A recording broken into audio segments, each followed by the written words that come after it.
सदाई करी मथे सिंध सुकार, दोस्त मिठा दिलदार आलम सब आबाद करें। बिस्मिल्लाहिर्रहमानिर्रहीम, अस्सलाम वालेकुम, very good morning to all of you. Weekend with आवाज़ में भली कार कयां पई, मां तव्हांजी होस्ट सबा आबड़ो ऐं मूंसां गॾु आहे इम्तियाज़ ऐं दोस्तों, इन उम्मीद सां त जिते बि हूंदो हमेशह ख़ुशबाश ऐं आबाद हूंदो, मौला कंदो त ईअं ई मुस्कुराईंदा, पंहिंजनि सां गॾु ऐं प्रामनि खां परे हूंदो।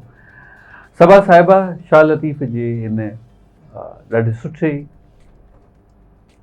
शाइरीअ सां प्रोग्राम जो आगाज़ कयो आहे ऐं आउं चाहींदुसि अगरि हिननि आगाज़ कयो आहे त अॻिते बि शाह लतीफ़ जी शाइरी उर्स ते, मेले ते ऐं शाह लतीफ़ जी शख़्सियत ज़रूरु ॻाल्हाईंदा, इंशाअल्लाह ॻाल्हाईंदासीं। पर आउं रूह अव्हांखे इहा दुआ ॾियणु चाहींदुसि त शाल जुड़िया हुजो, शाल सुखिया हुजो, अव्हांजे मुंहं ते का मूंझ न अचे, ईअं ई मुस्कुराईंदा रहो।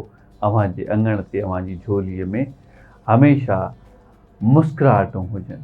कंहिं परेशानी में आहियो, घणी दर दुआ करियूं था त अल्लाह पाक अव्हांजा इहे ॾुख ॾोलावा दर्द सभु ख़तमु करे, अहंज ख़तमु करे ऐं अव्हीं उन सुकून में अचो जेको सुकून अव्हीं चाहियो था। जी प्लीज़। बहितरीन दुआ, ऐं इन बहितरीन दुआ सां कंदासीं प्रोग्राम जी शुरूआत। अॼु हुन सूफ़ी बुज़ुर्ग, सूफ़ी शाइर, सिंध धरतीअ जे अज़ीम शाइर ऐं हिकिड़े नाले वारे शाइर जेको ओवरऑल इन द वर्ल्ड में मञियो वियो आहे, उन बारे में ज़रूरु ॻाल्हाईंदासीं ऐं उन जे नाव कंदासीं ही असीं पंहिंजो अॼोको प्रोग्राम हज़रत शाह अब्दुल लतीफ़ भिटाई रहमतुल्लाह अलैह, जिन जो उर्स कुझु ॾींहंनि में थियणु वञे पियो।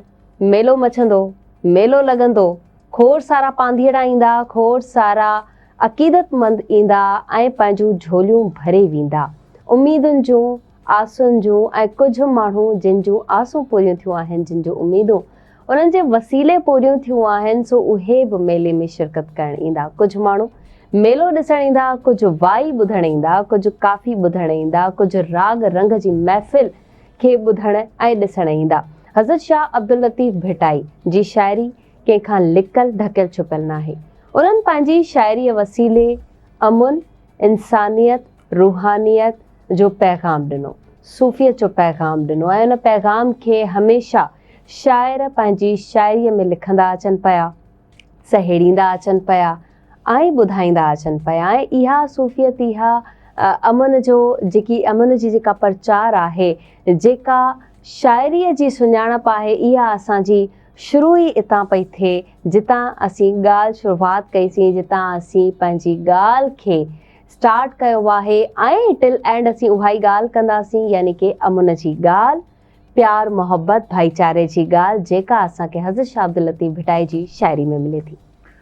बिल्कुलु ईअं आहे नाज़रीन, अव्हांखे ख़बर आहे त शाह लतीफ़ भिटाई रहमतुल्लाह अलैह जी जेका शख़्सियत आहे, सूफ़ीज़म ते ॿधल शख़्सियत आहे। सूफ़ी इंसान ईअं कोन आहे त असीं सूफ़ियुनि जा जोड़ा पाए पाण सूफ़ी थी सघूं था, पर सूफ़ियत में तमामु घणो साज़ हुजे थो, अंदाज़ हुजे थो, ख़्याल हुजे थो, तसव्वुफ़ हुजे थो, रम्ज़ हुजे थी, मंशूर हुजे थी, उहा सोच हुजे थी, जेका सोच, मंशूर, रम्ज़, सूफ़ियत निमाणाई ऐं अंजन में, उन्हनि अंजनि में जेके अंज ॿियनि जा पंहिंजा अंज सम्झी करे उन्हनि खे हल करणु ऐं उन्हनि जो हद ॾोखी थियण खे सूफ़ीज़म चइजे थो। फ़ुक़राई लॾो आहे। कुझु माण्हू अहिड़ा बि हूंदा आहिनि, सभु अव्हांखे ख़बर आहे त यार असीं ज़िंदगीअ जीअं मौला पाक असांखे ज़िंदगी ॾिनी आहे, असीं उन ते लख शुक्र अदा कयूं था। जहिड़े हाल में रखियो आहे मौला, असीं हुन हाल में ख़ुशि आहियूं। पट ते विहारींदव तॾहिं बि ख़ुशि आहियूं, खट ते विहारींदव तॾहिं बि ख़ुशि आहियूं, कॾहिं असांजे मुंहं ते मुस्कुराहट तॾहिं बि ख़ुशि आहियूं। अगरि को ज़िंदगीअ में वक़्ती तौर ते परेशानी अचे थी, तॾहिं बि अल्लाह पाक जा शुक्र अदा करियूं था। सूफ़ीज़म जा मालिक आहियूं, पाण वॾाई करियूं कोन, वॾनि माण्हुनि जे पुठियां लॻूं कोन, वॾियूं ख़्वाहिशूं कयूं कोन। जेका गुज़रे थी, अॼु जो ॾींहुं गुज़री वियो, उन ते सब्र ऐं शुक्र कयोसीं। सुभाणे जे लाइ पाण कोशिश न कईसीं, पर अल्लाह पाक ते यकीन रखियोसीं। यकीन रखंदे असां पाण जाखुड़ कईसीं। ईअं क़तई तौर न हुजणु घुरिजे त बाबा कोशिशि न कंदासीं, अल्लाह पाक आहे, अल्लाह पाक ॾिसे थो, मौला रिज़्क़ ॾींदो। न बाबा, रिस्क मौला ॾींदो, पर खंघण खुरकण सां अव्हांखे थोरो हित खां हुत वञिणो पवंदो। का सार, का ॻाल्हि, को कमकार करिणो पवंदो, ईअं त अव्हां वटि रोज़ी रिस्क न ईंदी। सो बहरहाल इन टॉपिक ते ॻाल्हाइण लाइ तमामु घणो कुझु आहे। ज़िंदगी हूअं बि सूफ़ियत जो नालो आहे, फ़ुक़राई जो नालो आहे। ज़िंदगीअ में अगरि तव्हां वॾियूं ख़्वाहिशूं रखंदा त परेशान थी वेंदा। अलाह पाक जेका ज़िंदगी अव्हांखे बख़्शी आहे उन में ख़ुशि रहणु सिखो ऐं यकीन करियो त शुक्र अदा करण सां अव्हांजो रिस्क वधंदो आहे। ऐं जॾहिं तव्हां ख़्वाहिशूं वधाईंदा आहियो त परेशानी वधंदी आहे। जी अच्छा, इन्हनि जा मिसाल असांखे पंहिंजे सूफ़ी बुज़ुर्गनि मां मिलनि था, असांखे पंहिंजे शाइरनि मां मिलनि था। उनजो वॾो मिसाल हज़रत शाह अब्दुल लतीफ़ भिटाई रहमतुल्लाह अलैह साहिब जन पाण आहिनि, जिन पाण खे सिर्फ़ु अल्लाह जे नाले ते अर्पे छॾियो ऐं अल्लाह जी वहदानियत खे सुञाणण लाइ एतिरो गुम थी विया जो कॾहिं हू वापसि पंहिंजे पाण में न आया। मां खणी ईअं चवां त पंहिंजे ज़मीर खे, पंहिंजी सोच खे सिर्फ़ु अल्लाह जे लाइ वक़्फ़ करे छॾियो। लिखणु ऐं उन्हनि मारूअड़नि ते लिखणु, उन्हनि मारूअड़नि जो दुख दर्द सम्झी करे उन्हनि खे शाइरीअ में हिकिड़ो असांखे मिले थो जेको उन्हनि जी शाइरीअ में पैगाम त मारूअड़नि जी ज़िंदगियुनि खे सम्झो, उन्हनि जे ॾुखनि खे सम्झो, केरु केतिरो दूर आहे ऐं केरु केतिरो वेझो आहे। इहा ॻाल्हि असांखे शाह लतीफ़ साहब जी सरकार जी शाइरीअ में सम्झ में अचे थी। पर अगरि असीं पढ़णु चाहियूं त खोड़ सारा अहिड़ा पैगाम उन में लिकल आहिनि, इन शाइरीअ में लिकल आहिनि, जिन सां असीं पंहिंजी ज़िंदगी खे सेट करे सघूं था, सही करे सघूं था। यानी कि ॿियनि जी मदद कीअं कजे, ॿियनि जे ॾुख खे पंहिंजो ॾुख कीअं सम्झिजे, हिकु औरत खे असीं अनमोल कीअं सम्झी सघूं था, कीअं सोचे सघूं था। छो त जेके औरतूं आहिनि उहे शाह अब्दुल लतीफ़ सरकार जूं सूरमियूं रहियूं आहिनि, उन्हनि ते कहाणियूं, उन्हनि ते किताब लिखिया विया आहिनि। पर जेका शाह जी नज़र हुई उहा केतिरी वसी हुई। अगरि सिंध ते नज़र कयऊं त केतिरी वसी कयऊं, अगरि दुआ ॾिनऊं, जीअं मूं पहिरियां ई शेर पढ़ियो आहे त सिर्फ़ु सिंधियुनि खे, सिर्फ़ु पंहिंजी सिंध जे माण्हुनि खे यादि नाहे रखियो वियो, बल्कि पूरी उम्मत मुसलमान, पूरी वर्ल्ड खे यादि रखियो वियो आहे। अगरि मींहुं बि वसे थो त समूरी दुनिया में वसे, न कि सिर्फ़ु हिकिड़ी सिंध ते वसे। त यानी कि इहा नज़र आहे इम्तियाज़, इहो प्यार आहे। त इन नज़र खे असीं शायदि कॾहिं बि सम्झी नथा सघूं। छा चवंदो? बिल्कुलु अव्हां ॻाल्हि बिल्कुलु ॾाढी सुठी कई आहे। ऐं आउं सम्झां थो त सभा हर माण्हूअ जी शख़्सियत पंहिंजी हुजे थी, पर अव्हां अवाइली दौर जे माण्हुनि, अवाइली दौर मां मुराद इहो आहे त 20 साल पहिरियां, 30 साल पहिरियां ॼमंदड़, आई मीन हिन वक़्तु अव्हां 70 साल जे पोड़े माण्हूअ सां मिलंदा, उन सां कचेरी कंदा, उन जा एॾा सादा लफ़्ज़ हूंदा, उन्हनि जूं सादियूं ॻाल्हियूं हूंदियूं, सादी सोच हूंदी, ऐं उन में इंसानियत भरपूर भरियल हूंदी। इंसानियत मां मुराद इहो आहे असीं सभु कुल काइनात में अशरफुल मखलूक़ात आहियूं, पर इंसानियत हिकिड़ो लफ़्ज़ इस्तेमालु इन करे थिए थो। अव्हां ॿियनि जे दर्द खे पंहिंजो दर्द केतिरो सम्झो था, पंहिंजी ज़िंदगीअ में ईंदड़ मुश्किलातनि खे कीअं पसो था, सम्झो था, हल करियो था, सब्र करियो था, ऐं कोशिशि इहा कजे त ज़रूरु सूफ़ियनि सां मिलिजे, मुलाक़ात कजे। जीअं चवंदा आहियूं वण वण जी काठी। जी, हर माण्हूअ जो मिज़ाज, हर माण्हू जी सोच, फ़हम, अक़ुल, शऊर, शख़्सियत अलॻि हुजे थी। उनखे सम्झण जी कोशिशि कंदा करियो। पॉसिबल आहे हू अव्हांखे कुझु न कुझु सादनि लफ़्ज़नि में अर्पे वञे, अव्हांखे कुझु ॾेई वञे, अव्हां कुझु हासिलु करे वठो। कॾहिं कॾहिं ईअं बि हूंदो आहे अमीं ज़िंदगीअ जे मैदान में अकेला हारायल बीठा हूंदा आहियो, पर को बि अची करे अव्हांजे कुल्हे ते हीअं थपकी ॾींदो आहे, आसरो ॾींदो आहे त नौजवान छो परेशानी यार, ज़िंदगी का वॾी त डिघी आहे कान, इते मायूसी मिली आहे, फेलियर थियो आहे, त पोइ अञा अॻिते वधि, मतां कामयाबी मंज़िल तुंहिंजो इंतज़ारु कंदी हुजे। साॻी रीति सूफ़ीज़म चए थो त न सिर्फ़ु पंहिंजो ख़्यालु करियो, ओड़े पाड़े जो ख़्यालु करियो, पर इन सां गॾोगॾु घर वारनि प्यारनि ॿारनि ऐं दिलि वारनि उन सां गॾोगॾु पाड़े वारनि जो ज़रूरु ख़्यालु करियो। उन जी वजह इहा आहे त इंसान आहे ऐं इंसानियत दर्द रखे थी हिक ॿिए जो। इन करे सूफ़ीज़म ईअं न आहे तव्हां लटा मटे हिकिड़े हंधि वेही रहो वारियासी इलाइक़े ते, न, सूफ़ियत जो नालो इहो कोन्हे। सूफ़ी रम्ज़। बहरहाल पाण इन ते ज़रूरु ॻाल्हाईंदासीं। असां वटि ॾाढो ज़बरदस्त हिकिड़ो महिमान बि असांखे ज़रूरु इनशाला जॉइन कंदा, उन्हनि सां ॻाल्हि ॿोल्हि कंदासीं। पर अॼु जो प्रोग्राम पाण कोशिशि कंदासीं इंसान जी सादी ज़िंदगीअ ते ॻाल्हाइजे। बिल्कुलु इंसान जेको हिर्स ऐं हवस में अची उन खां आजो थी करे ॻाल्हाइजे।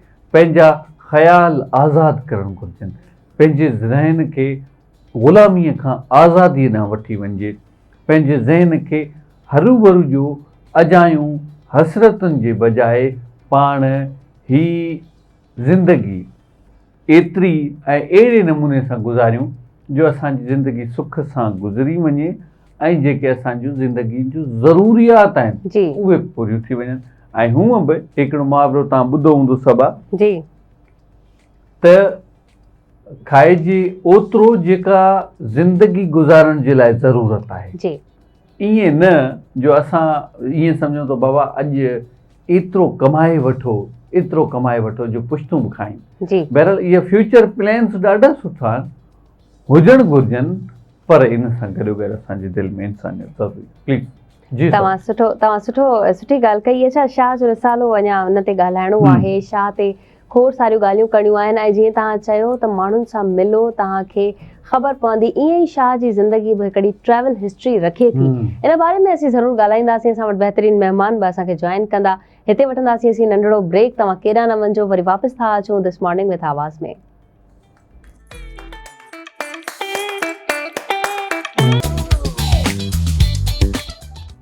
जी, वेलकम बैक नाज़रीन। हिकिड़ी नई साईअ खां पोइ अव्हांजी ख़िदमत में हाज़िर आहियूं। थोरी देरि पहिरियों जी इंट्रोडक्शन में असां अव्हांखे ॿुधायो त शाह अब्दुल लतीफ़ भिटाई रहमतुल्लाह न सिर्फ़ु सिंध जो पाकिस्तान जो पर पूरी दुनिया जो हिकिड़ो शाइर आहे। ऐं आउं सम्झां थो त हुन सिंध खे तमामु घणो परखियो ऐं सम्झो बि।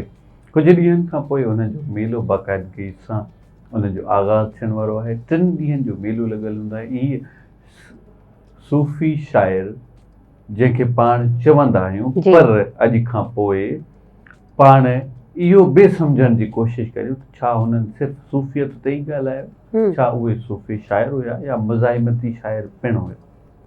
इन ते पाण ॻाल्हि ॿोल्हि कंदासीं। 3 ॾींहंनि जो मेलो हूंदो आहे ऐं उहो शाह अब्दुल लतीफ़ भिटाईअ जी यादि में ई कयो वेंदो आहे। इन खां अलावा आउं अव्हांखे ॿुधायां त इलाही सारा पांधी अहिड़ा अक़ीदतमंद उते ईंदा आहिनि। बिटशा शहर आहे सिंध जो, ज़बरदस्त नामियारो शहर।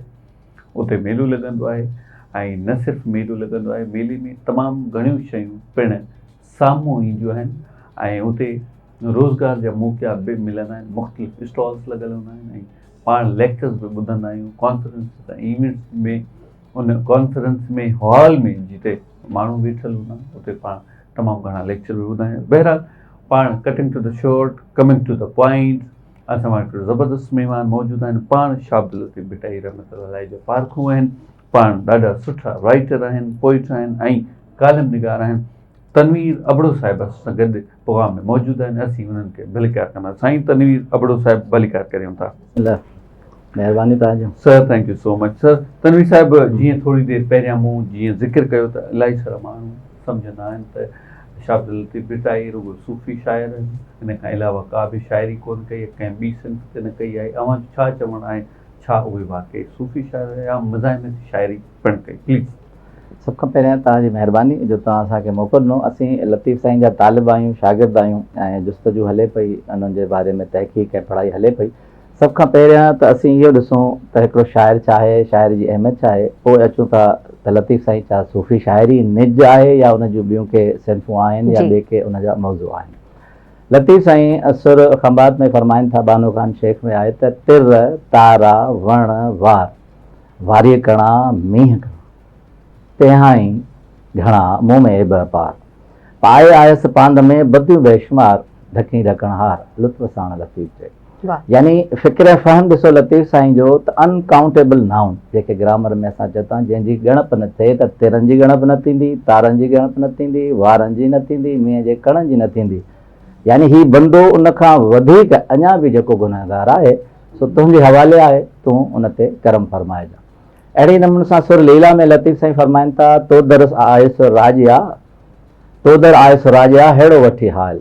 यानी मूं जहिड़ो बि हाल आहे तो वटि वठी आयो आहियां, सो तूं इन जो करम ऐं पत रखजां। मिर्ज़ा कलीज बेग जी जिन जो ज़बरदस्त हिकिड़ो किताबु आहे अहवाल अब्दुल लतीफ़, उन में चवनि था त जेको शख़्स दुनिया में अजीब नमूने सां पैदा थिए ऐं उन जूं हरकतूं अजीब हुजनि त सम्झो त हू शाइर आहे। ऐं अहिड़े ई नमूने सां मुसलसल तारक तमामु वॾो राइटर आहे उर्दू जो, हू चवे थो त जेकॾहिं तव्हां को ख़ूबसूरत मंज़र ॾिसो त तव्हां ज़रूरु इहो सम्झो त हुन जे पोयां हिकु थकियल इंसानु आहे। त हाणे सॼी ॻाल्हि खे जेकॾहिं समराइज़ कयूं त हिकिड़ो तमामु अजीब ऐं हैरान कुन माण्हू जेको ख़ामोश वेहे ई कोन थो, चुप करे वेहे ई कोन थो, ऐं उहो आख़िर आहे छा, उहो शाइर आहे।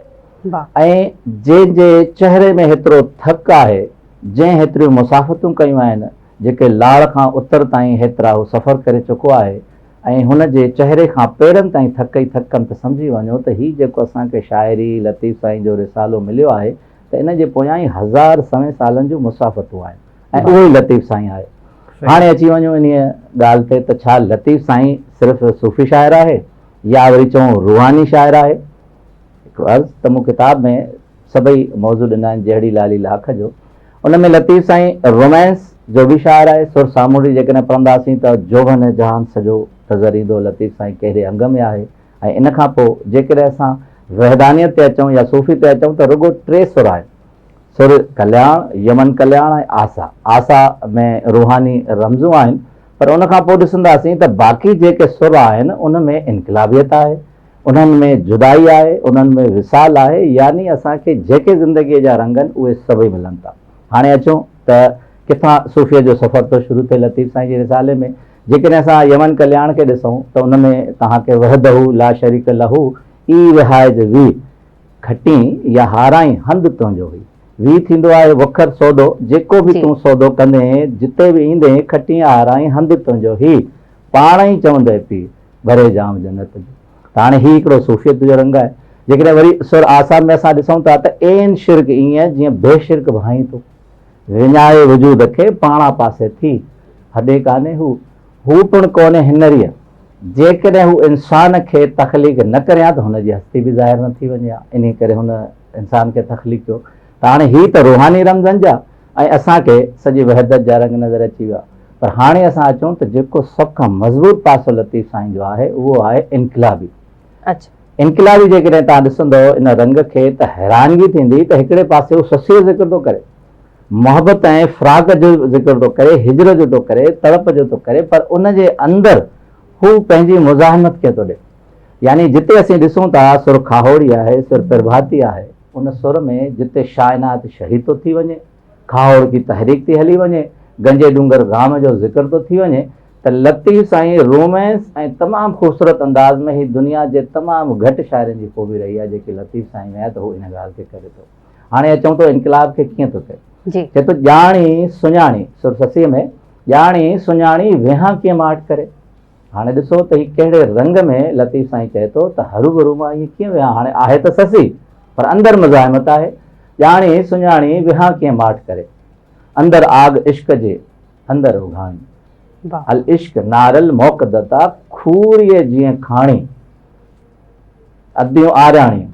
यानी मुंहिंजे अंदरि खूरीअ जा बाहि पई ॿरे, मां माठ करे कीअं वियां। वरी अहिड़े ई नमूने सां सुर प्रभाती में उथो अबो जाए सपड़ जो सॾु थियो। यानी हाणे उथो माठ करे नाहे वेहणो, तव्हांखे सपड़ जो सॾु थियो आहे जिते तव्हांजो अंक आहे। त हाणे हिन मां ज़ाहिर थिए थो त इनकलाबी ऐं मुज़ाहिमती रंग अहिड़े ई नमूने सां लतीफ़ साईं जे अंदरि आहे जीअं दुनिया जे मुख़्तलिफ़ तहरीकनि में थींदो आहे। तव्हांखे जदीद दौर जे हिसाब सां 1902 जी हिकिड़ी शख़्सियत आहे डेथ थी, एमाइल ज़ोला, फ्रेंच नावलिस्ट ऐं सहाफ़ी आहे। हाणे उन में ॾिसो त उहो रंग जेको आहे उहो लतीफ़ साईं पंहिंजे दौर में आणे थो। एमाइल ज़ोला छा थियो त यहूदियुनि सां तमामु फ्रांस में नफ़रत कई वेंदी हुई ऐं उन में FST हिकिड़ो शख़्स हो जंहिंखे इल्ज़ाम हणी फांसीअ जी सज़ा ॾिनी वई। पर जीअं त कंहिं बि मुज़ाहिमत न कई सॼे फ्रांस में कोई बि अहिड़ो न हुयो, पर हिकिड़ो वाहिद एमएल ज़ोला हुयो जंहिं जे एक्यूज़ जे एपोस्ट्रोफी अक्यूज़ जे नाले सां यानी आओ इल्ज़ाम हणा थो यानी एॾी हिमत कई ऐं उन उहो बैनर छपाए अदालत जे दरवाज़े ते हणी छॾियो ऐं उनखे ॾिसी फ्रांस जा सभई माण्हू जेको आहे उत्साह में अची विया ऐं उभार अची वियो ऐं हिकिड़ो इनकलाब अची वियो। मजबूरन फ्रांस जी ज्यूरी खे फ़ैसिलो करिणो पियो त असां हीउ फ़ैसिलो मौख़र कयूं था। हाणे अहिड़े ई नमूने सां जेकॾहिं असां ॾिसूं त खावड़ की तहरीक आहे, लतीफ़ साईं सुर खावड़ीअ में अहिड़े ई नमूने सां बैत चए थो, अहिड़ी ई मुज़ाहिमत आहे त हिकिड़ो माण्हू जेको फ़ौजी न आहे उनखे हथियार न आहिनि त शाइर पंहिंजो हथियार पंहिंजे लफ़्ज़नि खे ॾींदो आहे। जॾहिं पई परोड़ गंजे डूंगर गाम जी, हाणे जॾहिं उन्हनि खे ख़बर पए थी गंजे डूंगर गाम ते सभु जमा थियनि था त हू जमा थिए थो त लतीफ़ साईं मुकमल तौर ते हिकिड़ो मज़ाहिमती किरदारु आहे, रोमांस जो किरदारु आहे, सूफ़ीअ जो किरदारु आहे, वहदानीअ जो किरदारु आहे, यानी हर रंग असांखे लतीफ़ साईं जी शाइरीअ में ऐं उनजे किरदार में नज़र अचे थो। बहितरीन बहितरीन तनवीर साहब, बहितरीन तव्हां डिफाइन कयो, पर बैनुल अक़वामी अदब जे हवाले सां मां तव्हांखां ज़रूरु पुछणु चाहींदमि, छा असांखे शाह लतीफ़ जी शाइरीअ में बैनुल अक़वामी अदब नज़र अचे थो, छा शामिल आहे ऐं बैनुल अक़वामी अदब आहे छा एक्चुअली? जी बिल्कुलु, तमामु सुठो सवाल कयो। त पहिरियों असीं इहो ॾिसूं त बैनुल अक़वामी अदब कंहिंखे चयो वेंदो आहे। अक्सर दोस्त असांजे अदबी संगतुनि में इहा बहस हलंदी आहे त हीउ बैनुल अक़वामी किताब आहे, हीउ बैनुल अक़वामी अदब आहे, त आख़िर आहे छा? तव्हां गौर कयो, हिकिड़ी तमामु सोचण जी ॻाल्हि आहे त बैनुल अक़वामी अदब कहिड़ो उभरियो आहे। हाणे सभ खां पहिरियां असां त रोमन एम्पायर तमामु वॾी एम्पायर हुई जेके असां चयो वेंदो आहे त रोमन एम्पायर में यूनानी ॿोली हूंदी हुई, उन में आगस्टस हिकिड़ो तमामु जेको आहे जेके असां चऊं त ज़ालिम बादशाह थी आयो, पर हुन ॾिठो त असां वटि त को अदब ई कोन्हे। हुन हिकिड़ी लेडीज़ जेकी विरजिल फोत थिए थी ऐं उन खां पोइ हुनजो अदब कढी हुनखे तमामु आलमी अदब करार ॾेई करे विरजिल खे हुन पूरे दुनिया में मुतारिफ़ करायो, छो जो रोमन एम्पायर हुई ऐं उन्हनि जी ताक़त हुई। उन खां पोइ चऊं था सिकंदर आज़म थे। सिकंदर आज़म ॾिसो त हू दुनिया फ़तह कंदो वियो ऐं हुनखे ज़रूरत पई त इहो अदब आहे जेको इनकलाब ऐं उभार ॾिए थो। हुन छा कयो, उन दौर में तव्हां ॾिसंदो अरस्तु आहे, अफलातून आहे ऐं होमर आहे, हुन तमामु घणा अहिड़ा राइटर सम्झो पैदा थिया या फिलासफ़र पैदा थिया जेके उन दौर में आया। पर ॾिसूं था त सिकंदर आज़म जॾहिं दुनिया मां वञे थो त सिर्फ़ु 30 साल उन जी सल्तनतूं क़ाइमु रहनि थियूं। पोइ तव्हां इहो सोचो त पोइ उन खां पोइ अदब किथां वियो। हाणे अचो वरी ॿिए, अंग्रेज़नि तक़रीबन जीअं असांजे हिन ख़िते ते हुकूमत कई 50 मुल्कनि में हुननि जी सल्तनत क़ाइमु हुई। अंग्रेज़नि लाइ चयो वेंदो हो त जिते सिजु लहे थो उते अंग्रेज़नि जो सिजु उभरे थो, यानी हुननि जो सिजु किथे बि ज़वाल नथो थिए। 50 मुल्कनि में किथे न किथे त सिजु हूंदो। 50 मुल्कनि में हुननि जॾहिं बि पंहिंजी उते डोमिनेंसी छॾी आहे त अंग्रेज़ी छॾे विया आहिनि, अंग्रेज़ पंहिंजी अंग्रेज़ी अदब छॾे विया आहिनि। पोइ असीं ॾिसूं था त शेक्सपियर पैदा थिए थो ऐं हिकिड़ो आलमी अदब जो हिसो। असीं इनखे नथा ॾिसूं त हीउ आलमी अदब जो हिसो सुठो आहे या ख़राबु, असीं चऊं था हीउ आलमी अदब आहे, शेक्सपियर खे कनि था। उन खां पोइ अंग्रेज़ जिते जिते बि रहिया आहिनि उते अॼु बि अंग्रेज़ी अदब हले थो। वरी जेकॾहिं ॾिसूं त रूस तमामु वॾी एम्पायर हुई, सम्झो त सल्तनत हुई, त रूसनि पंहिंजी तक़रीबन 20-25 नंढियूं नंढियूं रियासतूं ऐं नंढनि मुल्कनि ते डोमिनेंसी कई आहे। ऐं पोइ ॾिसूं त हुनजो अदब केॾो छाइल आहे। टालस्टॉय, डोस्टोवस्की, उन खां अलावा इडियट जहिड़ा नावल थियनि था ऐं पुष्किन हुननि जो क़ौमी शाइर आहे, जीअं असीं लतीफ़ साईं खे मञूं था। त अहिड़े नमूने सां सॼो अदब आहे। हाणे ज़ाहिर छा थो थिए, ज़ाहिर इहो थो थिए त जेके क़ौमूं डोमिनेंसी में आहिनि, ताक़त में आहिनि, अदब उन्हनि जो ई आहे। हाणे असां सां हाल में इहो थो थिए त लतीफ़ साईं जेके एशटी सुरले दुनिया जो सभ खां वॾो शाइर मञे थो, पर जीअं त असीं क़ौमी लिहाज़ खां डोमिनेंसी में न आहियूं, इन करे असांजो अदब इन हिसाब सां प्रमोट नथो थिए। पर मुंहिंजी राय में लतीफ़ साईं अॼु बि दुनिया जा जेके बि शाइर आहिनि उन्हनि खां सभ खां आला ऐं बरतर आहे, ऐं जंहिं गहराई ऐं गुझ सां लतीफ़ साईं ॻाल्हाए थो शायदि ई दुनिया जो को माण्हू ॻाल्हाईंदो। बहितरीन तनवीर साहब, नाज़रीन ते वठंदासीं नंढड़ो ब्रेक। वीकेंड विद आवाज़ में ॿीहर हाज़िर थींदासीं, तव्हां कहिड़ा न वञिजो। हिकु भेरो ॿीहर भलीका वीकेंड विद आवाज़ में इम्तियाज़ ऐं सबा तव्हां सां गॾु मौजूदु आहिनि ऐं ॻाल्हियूं हलनि पियूं शाह जूं, ऐं शाह जूं ॻाल्हियूं हलनि ऐं असीं इंसान ज़ात जी ॻाल्हि न कयूं। हाउ इज़ इट पॉसिबल? सो असीं तनवीर अबड़ो साहब जिन खां ज़रूरु पुछंदासीं, मां ज़रूरु पुछणु चाहींदमि त इंसान जो मयार शाह लतीफ़ जी नज़र में छा आहे? हिकिड़ो बहितरीन इंसान छा आहे? जी जी सबा साहब, तमामु सुठो सुवाल। हदीस मुबारक आहे त हुज़ूर सल्लल्लाहु अलैहि वसल्लम जिन फरमायो त कॾहिं बि 3 माण्हुनि खां तव्हां मशवरो न कयो। हिकिड़ो बुज़ुर्ग माण्हू खां, ॿियो कंजूस माण्हू खां, ऐं टियों लालची माण्हू खां। हाणे जेको बुज़ुल माण्हू हूंदो हमेशह बुज़ुली जा मशवरा ॾींदो, ऐं उन खां अलावा कंजूस जे बारे में चयो वेंदो आहे जंहिंजो दिमाग़ नंढो हुजे त उनजी दिलि बि नंढी हूंदी। टियों अची वञो लालची माण्हू हमेशह जेको मशवरो ॾींदो उहो पंहिंजे ई फ़ाइदे जो मशवरो ॾींदो। हाणे अची वञो त लतीफ़ साईं जे बारे में। लतीफ़ साईं इन सॼे मंज़रनामे खे पंहिंजी शाइरीअ में डिपिक्ट कयो आहे। लतीफ़ साईं कॾहिं बि बुज़दिल जे पासे न आहे, दिलेरनि जे पासे आहे। यूसुफ मामूर यूसुफ़ाणी जो किताबु आहे 7 सूर 10 ॾातार, उन में लतीफ़ साईं जा 7 सूर आहिनि ऐं 10 ॾातार आहिनि, यानी हिकिड़े सुठे इंसान जी ख़सलत बयानु कनि था। उन खां पोइ अची वञूं त जिते हू बहादुरनि जी ऐं सखावत जो ज़िक्र करे थो त उते लतीफ़ साईं ज़ाहिरी ॻाल्हि आहे शाइरी बि कई हूंदी। हाणे जे अचूं त सुर बिलावल में लतीफ़ साईं कहिड़े नमूने सां ज़िक्र करे थो। जादिम जखरो ऐं ॼाम राहू इन्हनि सभिनी ॾातारनि में शामिलु थियनि था त लतीफ़ साईं चए थो त राहू तुंहिंजी रीत परखंडे पधरी, घणा घोड़े चाढ़ियई मुसाफ़िर मसीद, ॾिसी कोन वॾीत जे आया से अॻियां। यानी हिन मां ज़ाहिर थिए थो त इंसान जी ख़ूबी ख़सलत इहा आहे त माण्हू हिकिड़ो सखी हुजणु घुरिजे। ऐं हाणे अची वञूं दिलेरनि ते। दिलेरनि ते जेकॾहिं ॾिसो त इन ई सुर बिलावल में लाखो फुलाणी हिकिड़ो तमामु मज़बूत किरदारु आहे। लाखा लख सजण फुलाणीअ फेर ॿियो जंहिं दर, लाखा लख सजण फुलाणीअ फेर ॿियो जंहिं दर राजा राणिया कोटनि मंझि कुंभन, जंहिंजो समेजन जाड़ो झाखो न थिए। यानी लाखो जी एॾी दहशत हुई, एॾो दिलेर माण्हू हो जो हुनजी दहशत सां माण्हू जेको आहे दहिलजी वेंदा हुआ। त हाणे इहो साबित थिए थो त हदीस मुबारक खां वठी लतीफ़ साईं जी शाइरीअ ते उहो माण्हू जेको वॾी दिलि वारो मज़बूत दिलि हुजे, यानी दिलेर हुजे। इन खां पोइ जेकॾहिं असां ॾिसूं त सखी हुजे, ॾातार हुजे ऐं लालची न हुजे। लालची ते लतीफ़ साईं फरमाइनि था त मता करी मङणा ॾेई माणक मुठ में। तमामु ख़ूबसूरत ही बैत आहे त तमा जी तवार, यानी लालच में तमा जी तवार मता करी मङणा धिके कंदई धार ॾेई माणक मुठ में। त हिते दुनिया में जंहिं बि लालच कई आहे, तमा कई आहे, उनखे हमेशह ई हिते रुसवाई मिलियूं आहिनि। त लतीफ़ साईं इन सॼे मंज़रनामे खे तजुर्बाती तौर ते ॾिसी करे चवे थो त जेकॾहिं तव्हांखे सुठो इंसान, सुठी ख़सलत ऐं सुठो थियणो आहे त इहे सभई ख़ूबियूं तव्हांखे धारणी पवंदियूं, न त दुनिया में तव्हांखे धिके धार कयो वेंदो। बिल्कुलु ठीकु। अच्छा साईं तनवीर साहिबु, आउं सम्झां थो हर माण्हू पंहिंजी शख़्सियत में पंहिंजो पाण खे ॾाढो उभारो सम्झंदो आहे, सुठो सम्झंदो आहे, बहितर सम्झंदो आहे, पर शाह लतीफ़ हिकिड़े इंसान खे कीअं डिफाइन करे थो, छा सम्झे थो,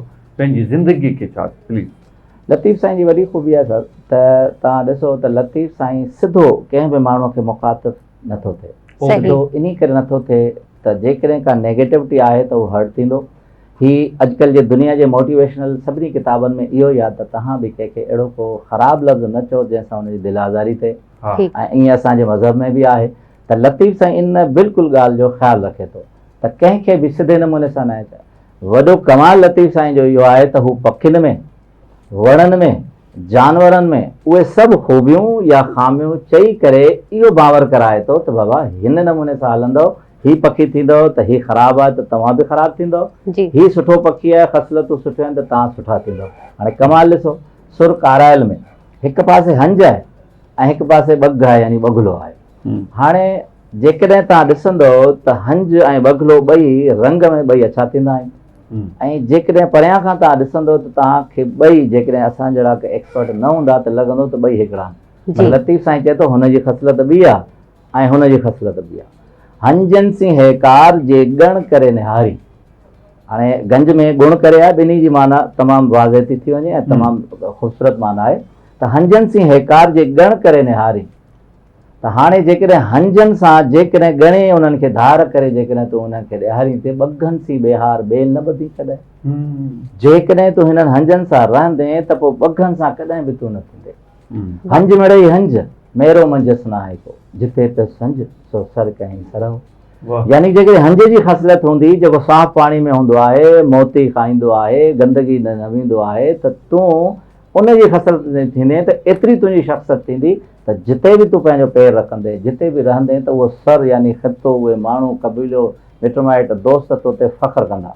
ऐं जेकॾहिं बगलो थींदे त उहे ख़राबु गंदगी ॾे, पाणीअ ॾे, मोल मच्छीअ ॾे वेंदो आहे ऐं उन खां सभई भॼंदा आहिनि। त लतीफ़ साईं हिन पखियुनि जे हुन में तमामु कीमागिरी सां सॼे सुर कार्यालय में असांखे सम्झायो आहे। बहितरीन। तनवीर साहब, जीअं तव्हां हंज पखीअ जी ॻाल्हि कई ऐं असीं खोड़ सारियूं हिन में मिसालूं बि असांखे बि मिलनि थियूं, ईअं ई कुझु इंसाननि में बि मिसालूं मिलनि थियूं ऐं कुझु ज़ातियुनि में बि मिसालूं मिलनि थियूं। मिसाल जे तौर ते हिकिड़ी शाइरी आहे अबड़ो वॾ वड़ो। इन शाइरीअ खे थोरो तव्हां डिफाइन कंदा त छा असांखे सम्झाणी मिले थी, छा सबक़ु मिले थो? छा सिर्फ़ु अबड़ो ई वॾ वड़ो आहे या ॿियनि ज़ातियुनि लाइ बि कुझु फरमायो वियो आहे? जी बिल्कुलु। ज़ातियुनि में जेकॾहिं असां पऊं त असीं अॼुकल्ह ॾिसंदा आहियूं त फलाणनि ज़ातियुनि जी पंहिंजी यूनियन ठाही आहे, फलाणनि ठाही आहे। जेकॾहिं असां लतीफ़ साईं जे फ़िक्र ऐं फ़हम ते वञूं त लतीफ़ साईं कॾहिं बि ज़ातियुनि में नथो पवे। नंबर हिकिड़ी ॻाल्हि। नंबर ॿी ॻाल्हि, जेकॾहिं को सुठो कमु करे थो त लतीफ़ साईं हुनखे साराहे थो, त ज़ाहिर आहे जेकॾहिं इम्तियाज़ अबड़ो हूंदो त अबड़े खे साराईंदो, जेकॾहिं सबा अबड़ो साहिबा हूंदी त अबड़े खे साराईंदो। हा बिल्कुलु, इन करे तव्हां अबड़नि जो पुछो। त हाणे अचूं इन ॻाल्हि ते त सुर बिलावल में लतीफ़ साईं जेको दोदो चनेसर जो किस्सो आहे उनखे हुन डिपिक्ट कयो आहे, यानी सॼे लोक दास्तान खे हुन में समायो आहे। हाणे उन में तव्हांखे ख़बर आहे दोदो आहे, चनेसर आहे, अलाउद्दीन आयो खणी छल छगेर, उहो हिकिड़ो जेको आहे हिते ज़ालिम आहे, हिते हमिलो करे थो। पर हाणे इन में शार्टली जेकॾहिं चवां, ॻाल्हि डिघी न थिए, त जॾहिं दोदे खे ख़बर पए थी त अलाउद्दीन मूं ते लश्कर काए ईंदो ऐं पंहिंजो ई भाउ मूं ते हमिलो कराए थो, त हाणे औरतूं जेके आहिनि, जेके औरतूं आहिनि, जेकॾहिं हमिलो थियो त उहे केॾांहुं वेंदियूं? इज़त पंहिंजी बचे न बचे ऐं ख़्वारी थी वञे। हिकिड़े ग़यूर ऐं ग़ैरतमंद माण्हू जो कमु हूंदो आहे त पाण पंहिंजो सर ॾे पर पंहिंजी इज़त बचाए।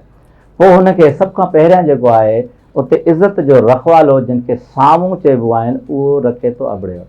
हाणे सुवालु इहो थो पैदा थिए, जेको रिसाले में त असांखे उन्हनि जे लोक दास्ताननि जे डेफिनेशन में नज़र नथो अचे। शेख हयात साहब जो ख़त ऐं तक़रीरुनि में हिकिड़ो कमाल हिकिड़ो पॉइंट लिखियलु आहे जेको मूंखे ॿियनि किताबनि में कोन मिलियो आहे। त हाणे आख़िर हिकिड़ो सुवालु पैदा थो थिए त आख़िर दोदे खे कहिड़ी समझ आई जो हुन अबड़े वटि साम्हूं रखायूं, यानी पंहिंजूं इज़तूं औरतूं सभु हुन वटि रखाए थो, त आख़िर हिन जो को क्राइटेरिया बि हूंदो। हाणे अचूं इन क्राइटेरिया ते। चवनि था त हिकिड़ो दफ़ो कैरम जी रांदि जंहिंमें साड़ी थींदी आहे, कैरम बोर्ड खेॾिबो आहे, कैरम जी रांदि दोदो ऐं अबड़ो खेॾनि पिया। उन में ज़ोर सां शाट हणंदे हिकिड़ी साड़ी अबड़े जे कच्छ में चिकिरी, कच्छ में किरी त हुनखे दोदे चयो त हाणे इहो मूंखे जेको आहे साड़ी वापसि कर। हुन चयुसि त मुंहिंजे हीअ साम में आई आहे, मुंहिंजे कच्छ में आई आहे, हाणे मां तोखे साड़ी न ॾींदुमि। इन ते दोदो हुनखे कावड़जी उथो त मुंहिंजी घोट आहे, मूंखे साड़ी वापसि कर। हुन चयुसि न ॾींदुसि, ऐं माहौल तमामु गरम थी वियो ऐं दोदे तलवार खईं। चईंसि ॾींदो न त मां तुंहिंजो सिर वढे छॾींदुमि। चईं जेकी मुंहिंजी इज़त में शइ आयल आहे, पोइ चाहे जानदार या बेजानदार आहे, तोखे न ॾींदुमि, तोखे सिर वढणो आहे त वठ। उन वक़्तु हैरान कुन हालत आहे त दोदे जे हथ मां तलवार किरी आहे। हुन सोचियो त हिन साड़ी ऐं घोट जे लाइ पंहिंजो सिर पियो ॾे। पोइ जॾहिं अलाउद्दीन जो ॿुधे थो त पोइ उन वक़्तु जेको आहे पंहिंजी साम्हूं सभई हुनजे हवाले करे थो। हाणे अचूं लतीफ़ साईं जिन में, जीअं तव्हां ज़िक्र कयो त अबड़ो वॾ वड़ो वॾी दिलि वारो आहे। जीअं मूं ॻाल्हि कई कंजूस नंढी दिलि वारो थींदो आहे, हिकिड़ो बहादुर माण्हू सखी माण्हू वॾी दिलि जो थींदो आहे। त अबड़ो वॾ वड़ो सुअड़ो सो समो सूंह सभनि, यानी हू वॾी रख रखाव वारो आहे ऐं समा उन वक़्तु ज़ात आहे, अबड़ो नालो आहे। पोइ इहो अबड़ो वरी कास्ट ते अची पियो आहे त अबड़ो समो आहे, अबड़ो वॾ वड़ो सुअड़ो समो सूंह सभिनि, तंहिं दर सभु अचनि कंध न कढे कच्छ धन। कच्छ में हुनजी रिहाइश आहे, कंध न कढे महावरतन आहे, त यानी कोई बि हुनखे सवाल थो करे त हुनखे इनकार नथो करे। अबड़ो एॾे वॾे वड़ वारो माण्हू आहे। ऐं हाणे हुनजी बहादुरी ॾिसो त शाइरी में लतीफ़ साईं कीअं थो चए, चए थो अरोड़ जी उथियो विधाई देमन मंझां दुख, देम यानी लश्कर हुया, उन्हनि में हीअं टाकोड़ो विझी छॾी। अरोड़ जी उथियो विधाई देमन मंझां दुख, लाथाई लतीफ़ चए आलम तां अहक, जे सरणे आयूं सख से अजे आयूं अबड़े। जेके अबड़े जे हुन में पनाह में आयूं उहे सभु बची वियूं, पर हुन लश्कर ते दहमान विधो, पाण मरी वियो, पर हुन इज़तूं बचाई। त ही उन वक़्तु जा किरदार आहिनि जेको लतीफ़ साईं चए थो। लतीफ़ साईं पर्टिकुलर कंहिं ज़ातियुनि खे मुखातिब नथो थिए, पर ज़ात वारो माण्हू जेकॾहिं आहे त ज़ाहिर आहे हुनजो नालो वठी हुनखे मुखातिब थिए थो। बहितरीन। इम्तियाज़, छो न ब्रेक वठिजे ऐं हुन खां पोइ असीं सवाल जवाब जो सिलसिलो जारी रखंदासीं। नाज़रीन, हिते वठंदासीं नंढिड़ो ब्रेक ऐं वरी पोइ वापसि था अचूं वीकेंड विथ आवाज़ में।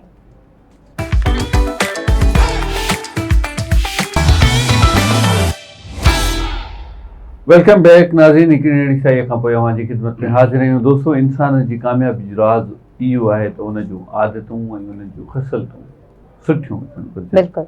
ऐं हूअं बि सभा मां ॿुधो आहे त इलाही सारा मुहावरा ॿुधा हूंदा, जुमिला ॿुधा हूंदा। हिकिड़ो त आम बि आहे, पॉसिबल आहे, तनवीर साहिब बि इन ॻाल्हि सां सहमत हुजनि त कारो मिले कबिरे सां रंग न मटाए आदत ज़रूर मटाए।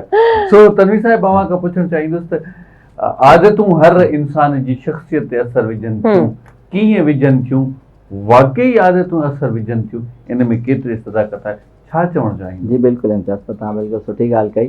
तव्हां चवणी हिकिड़ी त उन ते मूंखे ॿी चवणी यादि आई त चवंदा आहिनि त जेकॾहिं ॾेडर खे तव्हां सोने जी सिर जे मथां विहारियो या चांदीअ जी सिर जे मथां विहारियो, पर भुल पोइ बि गंद जे मथां ॾींदो। बिल्कुलु सही। त हीअ लॻो त आदत अहिड़ी आहे इंसान जे अंदरि जेके ख़सलतूं हूंदियूं आहिनि, जीअं असीं ज़िक्र करे आयासीं सुर काराइल जो, हंज जो, बदिले जो, सो उन्हनि जे अंदरि इहे आदतूं थियनि थियूं।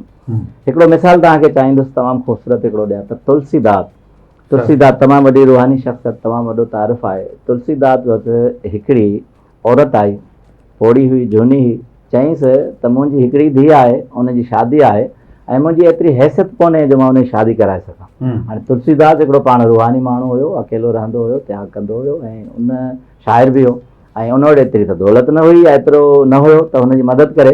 चईंसि त तोखे ख़बर आहे त मुंहिंजी हैसियत एतिरी न आहे त मां तुंहिंजी धीअ जी मदद कयां। हाणे फ़ाइम ॾिसो त हुन औरत चयो त मूंखे ख़बर आहे त तव्हां जेको आहियो एतिरी हैसियत वारा न आहियो, पर रहीम जेको अवध जो गवर्नर आहे उहो साहिब हैसियत आहे, तव्हांजी घणी इज़त कंदो आहे, तव्हां जेकॾहिं हुनजे लाइ मूंखे कुझु लिखी ॾियो त हू मुंहिंजी मदद कंदो। चईं ठीकु आहे, मुंहिंजे वस में जेको आहे मां उहो करे थो ॾियां। हुन 2 अखर लिखी ॾिनसि त हिनजी मदद करे। त कुझु ॾींहंनि खां पोइ उहा औरत आई त हुन चयो त मूंखे उहो सभु कुझु मिली वियो जेको मुंहिंजी धीअ जे शादीअ में ज़रूरत हुई। हाणे ॾिसो, तुलसीदास इहो सुवालु नथो करे त तोखे छा छा मिलियो, केतिरी मालियत मिली, सोन मिलियो, ज़ेवर मिलियो, पैसो मिलियो, रुपयो मिलियो। हाणे हीअ केॾी कमाल जी आदतुनि जी जेको निशानी आहे त उनखे तुलसीदास चवे थो त मूंखे इहो ॿुधाए त जॾहिं रहीम तोखे ॾिनो त उन जूं नज़रूं तो में हुयूं या ॿिए कंहिं हंधि हुयूं। हुन पौड़ी औरत चयसि त हुन जॾहिं मूंखे दान पे कयो त हुन जूं नज़रियूं हेठि ज़मीन में हुयूं। त हुन चयोसि त इहो ई मुंहिंजो दोस्त आहे रहीम। यानी ही तव्हां ख़सलत ॾिसो, आदत ॾिसो त केॾे कमाल जी आहे। पोइ अचूं था लतीफ़ साईं जे वेद ते। हाणे अची वञो ॿी हिकिड़ी ख़सलत ते, त रामायण हिंदुनि जो मज़हबी किताबु आहे, मशहूरु वाक़ियो आहे। राम माठली मां नथी सहे, पोइ हुनजो पीउ हुनखे त्याग कराए थो त 14 साल हू वञी त्याग करे थो। त ज़ाहिर आहे सीता हिननि वटि हिते आहे त लंका जेको बादशाह आहे, ज़ालिम आहे, उनखे ख़बर पए थी त उहो सीता में अखि विझे थो ऐं सीता खे उहो पंहिंजे कुल्हे ते खणी थो वञे। त ज़ाहिर आहे हुनखे ज़ेवर वग़ैरह हुया, हू मुज़ाहिमत करे थी, जीअं असीं ॾिसंदा आहियूं हिन मंज़रनामे में त हूअ मुज़ाहिमत कंदी वञे थी ऐं हिन खे अगवा करे थो वञे। त उन में हुननि जो हिकिड़ो भोलड़ो आहे जेको हुन जा ज़ेवर किरनि था त हू खणे थो ऐं हुनखे जॾहिं खणी था वञनि त झंग में जिते त्याग कयल रामा आहे उनखे अची भोलड़ो जेको आहे हू उते ज़ेवर ॾे थो। हाणे ज़ेवर हू खणी पंहिंजे भाउ लक्ष्मण वटि वञे थो। कमाल जी ऑब्ज़र्वेशन ॾिसजो किथे आहे त जॾहिं हू ज़ेवर खणी वञे थो लक्ष्मण पंहिंजे भाउ वटि, त चएसि थो लक्ष्मण ही ज़ेवर सीता जा आहिनि, मूंखे इहो ॿुधाए त छा ही सीता जा ज़ेवर आहिनि ऐं कहिड़े कहिड़े हुन जा आहिनि ऐं न आहिनि, त पोइ असीं उन गस ते वञूं ऐं कयूं त भोलड़े कहिड़ी पाज़ेब किथां लधी, कहिड़ी न त किथां लधी, कीअं थियो। त हू सिर्फ़ु पाज़ेब खणी पंहिंजे भाउ राम खे चवे थो त हीअ भाभी सीता जी पायल आहे। चएसि थो ॿिया ज़ेवर, चएसि थो अॼु ताईं मूं हुनखे पेरनि खां सवाइ मथे ॾिठो ई कोन आहे। यानी तव्हां ॾिसो त इंसान जूं ख़सलतूं, आदतूं इंसान जे करेक्टर ऐं हुनजे पंहिंजे तारीख़ी हैसियत ते केॾियूं इम्पैक्ट कनि थियूं। हाणे लतीफ़ साईं बि ज़ाहिर आहे ज़माने जो माण्हू आहे, इहे सभु हुनखे शयूं ज़रूरी आहिनि ऐं ख़बर आहिनि उन्हनि खे। त हाणे सुर प्रभाती में जेको हिकिड़ो मंगतो आहे, मंगणार आहे, उनखे हू पंहिंजी किरत यादि ॾियारे थो, आदत यादि ॾियारे थो, ख़सलत यादि ॾियारे थो। चएसि थो त इहे न भाननि भेड़ जो कीनर कीरीअ टंगियो। ही भान भंड जेके मंगता आहिनि, जेको पेशो कंदा आहिनि, कीनर जेको तुंहिंजो वॼाइण वारो साज़ आहे, उहो कीनर कीरी यानी किलीअ में टंगियल आहे। यानी इहा उन्हनि जी किरती न आहे, ख़सलत ई न आहे त जेको तव्हां धंधो कयो था उहो धंधो ऐं उन धंधे जे साज़ सामान सां तव्हांजी इफेक्शन ई न हुजे, यानी तव्हांजो लाॻापो न हुजे। ई न भाननि भेर जो कीनर कीरीअ टंगियो, सुहारी सुबुह सां विझी वेठे वेर, तोखे चवंदो केरु कीरत धारा मङणो। यानी मङणहार जी ख़सलत में शामिल आहे, जीअं सुबुह जो नओं किरणो थींदो त हू पंहिंजे कम सां लॻंदो। वाह वाह।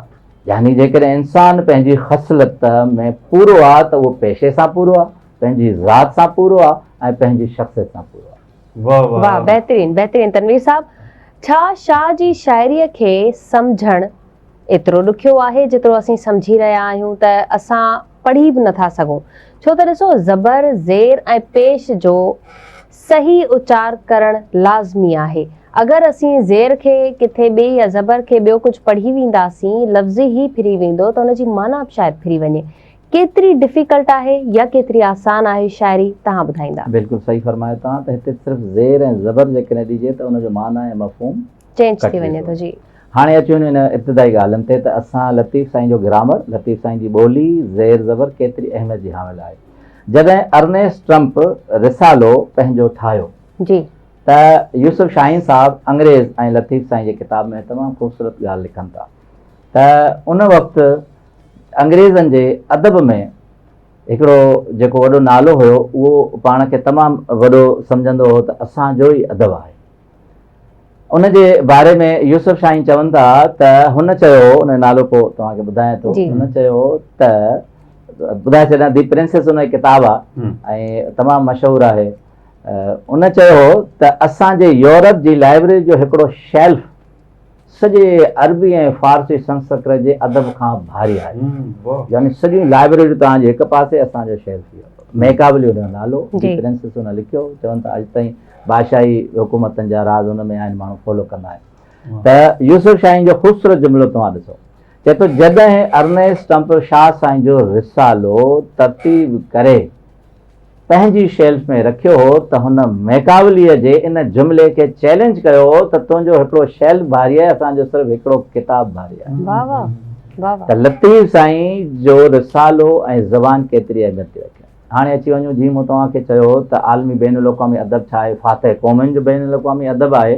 तव्हां ॾिसो त जॾहिं हिते अंग्रेज़नि जो दौरु थिए थो, इन खां पहिरीं असीं अची वञूं त हिते नूर मोहम्मद कलोड़ो थी थो वञे, होॾां मुग़ल दरबार थी वञे, उन्हनि जे हुन ते ही सभु कमु कनि था, त हिते सॼी फारसी राज आहे। जी, हाणे लतीफ़ साईं जी हिमत ॾिसो, हौसलो ॾिसो त लतीफ़ साईं कॾहिं बि हुन फारसी खे फॉलो नथो करे। लतीफ़ साईं पंहिंजी सिंधी ॿोलीअ खे मुरवज करे थो ऐं पंहिंजा बैत ऐं पंहिंजी शाइरी चए थो। जे फारसी सिखियो ॻोल्हो तोए ग़ुलाम, ॻोल्हो यानी ग़ुलाम जेकॾहिं हुजे त इहो ग़ुलाम जेकॾहिं फारसी सिखंदो पोइ बि त ग़ुलाम रहंदो, को वॾो अफ़सर ऐं आका त न थींदो। जे फारसी सिखियो ॻोल्हो तोए ग़ुलाम, ॿिनि चांहि विच में तूं चो चांहि जाम, उञो त आम घुरे बुखियो त ताम, इन आमन संदो आम ख़ासि मंझां मथिए, तूं भली छा बि चओ त उञे खे उञ लॻंदी त पाणी पीअंदो, उहो उञारो ऐं पी वठंदो त ढो थी वेंदो, ग़ुलाम ग़ुलाम रहंदो, आका आका रहंदो, तूं भली केतिरी फारसी से कुझु न थींदो। इन करे लतीफ़ साईं पंहिंजी ॿोलीअ खे राइज कयो। हाणे अची वञूं, छा थियो, उन खां पोइ अंग्रेज़ हुया, अंग्रेज़ी रहिजी वई, फारसी हुक्मरान निकिरी विया, फारसी ख़तमु थी वई, हाणे सिर्फ़ु लतीफ़ साईं जी ॿोली आहे ऐं उहा रहे थी। हाणे अची वञूं त लतीफ़ साईं जी ॿोली खे कीअं सम्झिजे। जी, ॾिसो, मिर्ज़ा ग़ालिब खां पुछो वियो त असीं वञूं था त किथे जूता मुज़क्कर आहे, किथे जूती मुअनस आहे, त आख़िर इहो सबबु छा आहे? ईअं इलाही लफ़्ज़ आहिनि।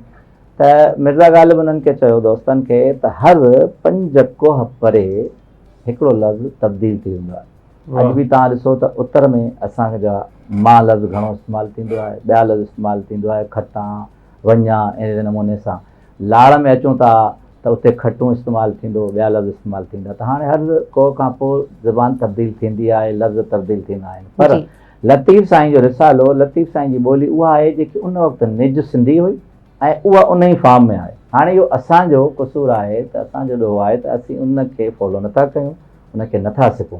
हाणे अची वञूं हिन ते, अंग्रेज़ी में बि ईअं ई आहे, हिकु अंग्रेज़ीअ में हिकु लफ़्ज़ जा 4-4 माना आहिनि ऐं उन में जेकॾहिं आई या आर हेठि मथे थी वञे त लफ़्ज़ फिरी थो वञे। ईअं लतीफ़ साईं जी ॿोलीअ में बि जेकॾहिं आहे, वर में कोन्हे वर, मूंसी ॾेरनि वर वॾो कयो, हाणे इन हिक लफ़्ज़ में टे माना अची वियूं त लतीफ़ साईं जे सॼे शाइरी में ज़ेर ज़बर जो तमामु घणो फ़र्क़ु आहे। इहा ई ॿोलीअ जी सूंह आहे, इहा ई ॿोलीअ जी ख़ूबसूरती आहे। बिल्कुलु ठीकु। तनवीर साहिबु असीं ॾिठो आहे, असीं ॾिसूं था ऐं जॾहिं ॿोलीअ जो इस्तेमालु करियूं था त के अहिड़ा निज लफ़्ज़, चित्र लफ़्ज़ असां इस्तेमालु करे बि कोन था सघूं, कयूं बि नथा।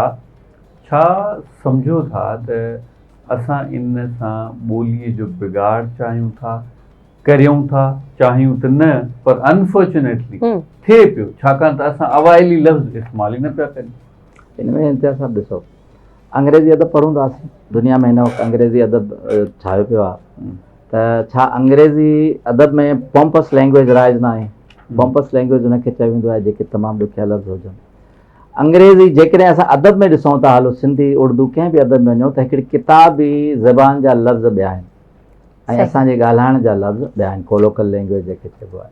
असीं आसान ज़बान में ॻाल्हायूं था ऐं तमामु ॾुखी ज़बान में पढ़ूं था, पर हाणे असीं सोचूं त इन ई आसान ज़बान में छो नथो लिखियो वञे।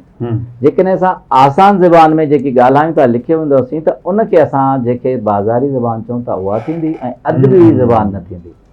ही जेकी शाइरी में लफ़्ज़ इस्तेमालु थींदा आहिनि उहे अदबी लफ़्ज़ आहिनि, उहे ज़बान जा अहम ऐं फ़हम लफ़्ज़ आहिनि, यानी उहे उते महफ़ूज़ थियल आहिनि। हाणे असीं उहे ॻाल्हायूं छो नथा, इहो असांजो ॾोह आहे त असीं उन्हनि ख़ूबसूरत लफ़्ज़नि खे इस्तेमालु छो नथा कयूं। बिल्कुलु। ऐं आसान लफ़्ज़ जेको असां रफ़ जेके लैंग्वेज असां चवंदा आहियूं उहा इस्तेमालु कयूं था, पर असुलु ज़बान उहा आहे जेकी अदब में आहे। अदब हमेशह क़ौमनि खे बचाईंदो आहे, अदब हमेशह ज़बान खे बचाईंदो आहे, अदब हमेशह कल्चर खे बचाईंदो आहे। हीअ सभु शयूं असांजी किताबनि में आहिनि। जीअं असां मज़हबी तौर ते जंहिं किताब सां सलाड़ियल आहियूं त असांजो मज़हब दीन हिकु किताब में आहे, अहिड़े नमूने सां असांजा जेके ही किताब आहिनि ही बि असांजे क़ौम, उरूज ऐं ज़वाल जी निशानी आहे। बिल्कुलु ठीकु। नाज़रीन, पाण हिते वठंदा ब्रेक खां पोइ असां वरी मुलाक़ात थिए थी। Stay tuned, stay with us.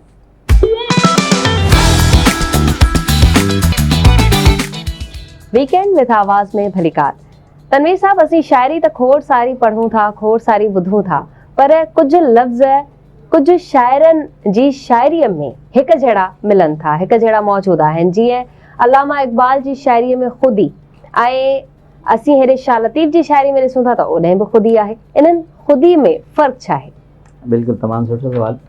अलामा इक़बाल जी जेकी शाइरी में ख़ुदी आहे उहा हिकिड़ी ॿिए एंगल सां आहे ऐं लतीफ़ साईं जी ख़ुदी बि आहे। इनखे सिंपल असां लफ़्ज़नि में जेकॾहिं असां चऊं त अलामा इक़बाल जी ख़ुदी आहे विल, यानी उन वक़्तु उन ख़िते में जेकी सूरत हाल आहे, अंग्रेज़ आहिनि हिते, असीं उन्हनि जे हेठि आहियूं, त असांखे इन ख़ुदीअ ते जीअणो आहे, यानी उन ख़ुदीअ सां हलणो आहे। हुननि ॿिए कंहिंजी मदद नाहे वठणी, ॿिए कंहिंजी इमदाद नाहे वठणी, पंहिंजे अंदरि ख़ुदी पैदा करणी आहे। हाणे लतीफ़ साईं जी ख़ुदी छा आहे? ही लतीफ़ साईं जी उहा ख़ुदी आहे जंहिंखे मां चवंदा आहिनि, अना चवंदा आहिनि। यानी लतीफ़ साईं ही रूहानियत वारे पासे जी ॻाल्हि थो करे। लतीफ़ साईं फरमाइनि था त जेकॾहिं तुंहिंजे अंदरि इहा मां अची वई त पोइ तो वटि कुझु बि न रहंदो। हुते अलामा इक़बाल चवनि था त जेकॾहिं पाण में ख़ुदी पैदा कंदो त फतह याब थींदो। तव्हां हिननि जे अंग्रेज़नि जे या कंहिंजे बि तसलुत जे हेठि आहे त हुननि ते हावी थी वेंदो। त हाणे ॿई ख़ुदी पॉज़िटिव आहिनि, पर हुन ख़ुदी जो एंगल ॿियो आहे, हिन ख़ुदी जो ॿियो। हाणे अचूं त लतीफ़ साईं कहिड़ी ख़ुदी में अचे थो।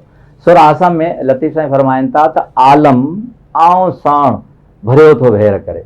हाणे ही ख़ुदी आहे त मां ई आहियां, मूंखां सवाइ कुझु न हलंदो, मुंहिंजी हैसियत आहे। त हाणे चए थो हीउ आलम जेको आहे न, आऊं मां सां भरियो पियो आहे, ख़ुदीअ सां भरियो पियो आहे। आलम आऊं साण भरियो थो भेर करे, का बि न आहे ॼाण कंहिं मंडरीअ मंड पखेड़ियो। मंडी यानी जादूगिराणी आहे, मंड यानी जीअं सहर मंड पखेड़े छॾींदा आहिनि। चए थो त ही माण्हुनि खे ख़बर कोन्हे, ही माण्हू सम्झनि था त असां एतिरा अहम आहियूं, असां एतिरो कमु करे चुका आहियूं, पर ही कंहिं जादूगिराणी हुननि ते मंड पखेड़ियो आहे। जॾहिं उहो मंड लही वेंदो, सहर लही वेंदो, हुननि खे ख़बर पवंदी त असां छा आहियूं। यानी ही पंहिंजी अना में जेकॾहिं माण्हू हूंदो त पोइ उते नफ़ी थींदी, उते इंसान जो ज़वाल थींदो। त लतीफ़ साईं हिन आऊं ऐं मां खां तमामु परे जी थ्योरी ॾियनि था। हू चवनि था त आजिज़ी हण, चवनि था त तन तालिबनि गॾु त वेझो थिए विसाल खे। तूं हमेशह पाण खे तालिब सम्झ, हमेशह पाण खे उस्ताद न सम्झ। जॾहिं उस्ताद सम्झंदे त तो में उहा मां अची वेंदी ऐं जॾहिं उहा मां अची वेंदी त तुंहिंजो ज़वाल अची वेंदो। बिल्कुलु सही, वाह वाह, ज़बरदस्त। साईं तनवीर साहिब, असीं शाह अब्दुल लतीफ़ भिटाई जी ज़िंदगीअ मां ओवरऑल सम्झूं छा था, सिखूं छा था, छा इल्मु हासिल करियूं था ऐं इल्मु पैदा थियण सां असांजी शख़्स में छा फ़र्क़ु? प्लीज़। लतीफ़ साईं जी सॼी शाइरी ऐं सॼो फ़लसफ़ो असांखे इहो ॿुधाए थो त हिकिड़ी चवणी आहे, बल त पंहिंजो बल, वाह। यानी ज़िंदगी गुज़ारणी आहे त पंहिंजे उन ते गुज़ारियो। असीं रिश्तनि जी आधार ते कंहिं ॿिए मयार ते ज़िंदगी गुज़ारियूं था। लतीफ़ साईं सम्झाए थो त पंहिंजे बल ते जियो, हिकिड़ो सिलसिलो।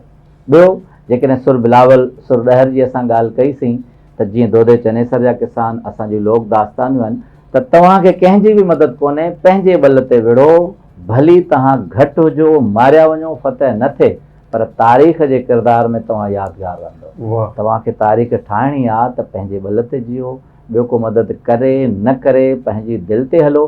जीअं पाण ॻाल्हि कईसीं त बहादुरनि जी ही दुनिया आहे, पोइ जीअण थोरा ॾींहं आहे। जीअं लतीफ़ साईं हमा मंसूर हज़ार त चए थो त जर थर वाई हिकिड़ी, यानी सॼे जरथर में वाई हिकिड़ी लॻी पई आहे, ऐं उन में उहो लतीफ़ साईं चए थो त हमा मंसूर हज़ार कोई कने केतिरा।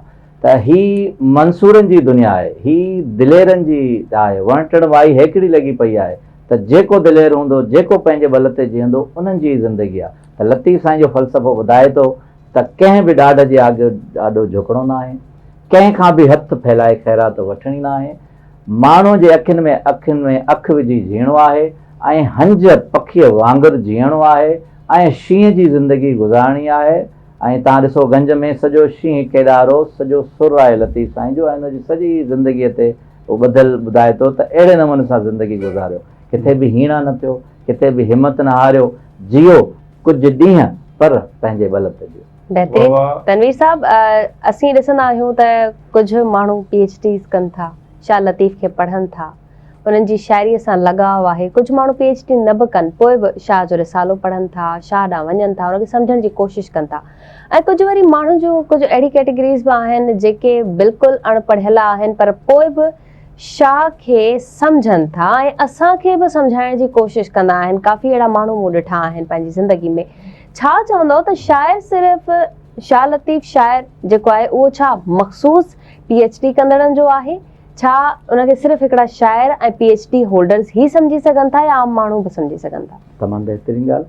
हाणे मूं पंहिंजे इन किताब जहिड़ी ॻाल्हि लाख में बि ज़िक्र कयो आहे। हाणे हिकिड़ो तमामु बारीक पॉइंट आहे जी, त मौलाना रूम खे लतीफ़ साईं उस्ताद थो मञे, ऐं अलामा इक़बाल जी ॻाल्हि कई, उहो बि पंहिंजो उस्ताद थो मञे। हाणे मौलाना रूम हेॾे लतीफ़ साईं।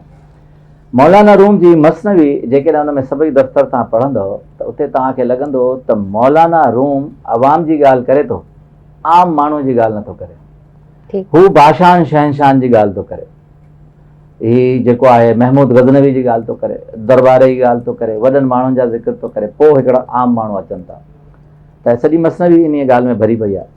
पर लतीफ़ साईं उहो वाहिद ऐं मुनफ़रिद शाइर आहे जेको आम माण्हू न, पोरियत, मज़दूर, ॾुखोयल ऐं निबल ऐं कमज़ोर माण्हू आहे, उन्हनि जे शाइरी में अकासी थो करे। यानी केतिरो किरदारु जेको आहे ज़ईफ़ आहे, पर उन्हनि खे हिमत ॾेई तमामु हौसले सां उन्हनि खे उभारे थो। त हाणे इहा थी वई हिते। हाणे अचूं त लतीफ़ साईं खे असुलु सम्झण वारो केरु आहे। हाणे जेकॾहिं हक़ीक़त ॿुधायूं त लतीफ़ साईं खे इहे भिट, भान, हारी, नारी इहे आहिनि जेके अॼु बि यादि कनि था, अॼु बि वधाइनि था।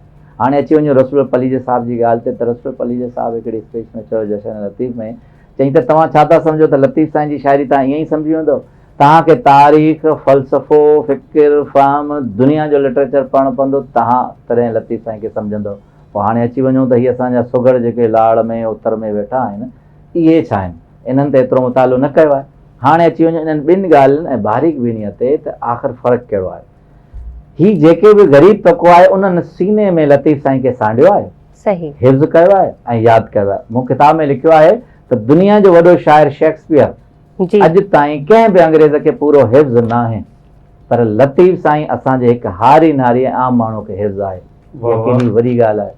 त हाणे उन्हनि उनखे हिफ़्ज़ कयो आहे, सीने में सांढियो आहे। पर जेकॾहिं असां चवंदासीं त लतीफ़ साईं जे हिकिड़े हिकिड़े अंग खे, फ़िक्र खे, फ़हम खे असांखे सम्झाइणो आहे, त पोइ रसूल पलीजे साहिब जी ॻाल्हि सही थी वञे। त हाणे हिते असां ॾिसंदासीं त 70% माण्हुनि, आम माण्हुनि, हेठें तबिके जे माण्हुनि लतीफ़ साईं खे संभालियो आहे ऐं 30% माण्हू जेके रहिजी था वञनि उन वरी उन फ़िक्र खे फैलायो आहे, सम्झायो आहे, ॿियो मुतालो करे। जेकॾहिं असां लतीफ़ साईं में अचूं, उनखे सम्झूं, यादि कयूं त बि सुठी ॻाल्हि, जेकॾहिं ॿियो दुनिया जो इल्मु खणी वरी उनखे सम्झायूं त तमामु सुठी ॻाल्हि। त ॿई एंगल में लतीफ़ साईं असां सां गॾु आहे। बहितरीन। नाज़रीन, वक़्तु थियो आहे नंढड़े ब्रेक जो, सो वठूं था ब्रेक ऐं पोइ मोटी था अचूं ऐं ॻाल्हियुनि जो सिलसिलो हितां कंटिन्यू कंदासीं।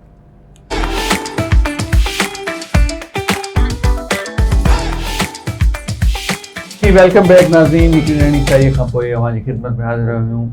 दोस्तों, असीं ज़िंदगीअ में अक्सर माण्हू ॾिसंदा आहियूं जेके अनापरस्तीअ जो शिकार, जेके इगोइस्टिक हूंदा आहिनि, जेके चवंदा आहिनि त जेका ॻाल्हि मूं कई आहे सा ई थियणु घुरिजे।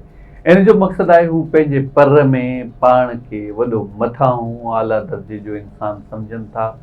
हू सम्झनि था सिर्फ़ु ऐं सिर्फ़ु आऊं ई आहियां। बिल्कुलु बिलख़ुसूस ॾिठो वियो आहे कॉर्पोरेट इंडस्ट्री में। हूअं बि घरनि में बि जेके सरबराही कंदा आहिनि हू चवंदा आहिनि मुंहिंजो फ़ैसिलो ई अटल आहे, पथ ते लकीर आहे, पर इन जा नुक़सान कहिड़ा था थियनि। सो तन्वीर साहिबु, आऊं अव्हां खां पुछणु चाहींदुसि त इहा जेका इंसाननि जी सोच आहे, हर माण्हू पंहिंजे आपे में रहणु चाहींदो आहे, पंहिंजो पाण खे पढ़ाइणु चाहींदो आहे, इन जो मक़सदु आहे पंहिंजो पाण खे ई सम्झणु चाहींदो, आऊं सिर्फ़ु आऊं। इन जा नुक़सान छा आहिनि, छा चवणु चाहींदो? जी इम्तियाज़ साहब, तमामु बहितरीनु नुक़्तो आहे त असां वटि हिकिड़ो वॾो अलमियो आहे त असांखे थोरो कुझु जेकॾहिं अची थो वञे त असीं सम्झूं त असांखे सभु कुझु ख़बर आहे। इमाम ग़ज़ाली रहमतुल्लाह अलैह अहया उलूम में लिखनि था त आलम यानी इल्मु रखण वारो, आलम में सभ खां पहिरीं वॾी ख़ामी इहा थी थिए त हू पाण खे कुझु सम्झणु लॻे थो। यानी जॾहिं इल्मु ईंदो, भराव ईंदो, ज़ाहिरी ॻाल्हि आहे, जंहिं वटि 2 रुपया ईंदा आहिनि, चवंदा आहिनि पैसे खे पर थींदा आहिनि, उॾंदो आहे, त इल्मु बि एॾो ई वॾो वज़न आहे जेको कंहिं इंसान खे मिले थो त हू पाण खे सम्झे थो। त वॾी ॻाल्हि इहा आहे जो उनखे माण्हू संभाले रखे या पंहिंजो पाण ते कंट्रोल करे, इहा ई असुलु वॾी शख़्सियत जो ख़ासि आहे। लतीफ़ साईं जो सुर आहे सुर घातू। मोरड़ो मीर बहर कराची जा किरदार आहिनि।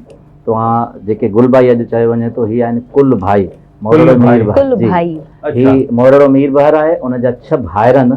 6 भाइर जेको गुलबाई जो स्टाफ आहे उते दफ़न आहिनि। पाण उते हाफ़्सई साइड ते फौजी छावणी में, उते हाणे अची वई आहे छावणी, उते आहे, छो जो उन वक़्त जे बासर माण्हू चयो त हेड़े दिलेर माण्हू खे मां पाण वटि हिते पूरींदुसि। हिन जा भाइर जिते आहिनि उनजो स्टाफ हुयो। गुलहसन कलमती साहिबु कराची सिंधी मारवी में लिखनि था त कुल भाई यानी सभई भाइर उते दफ़न आहिनि, जंहिंखे जल्दी में चई गुलबाई थी वियो।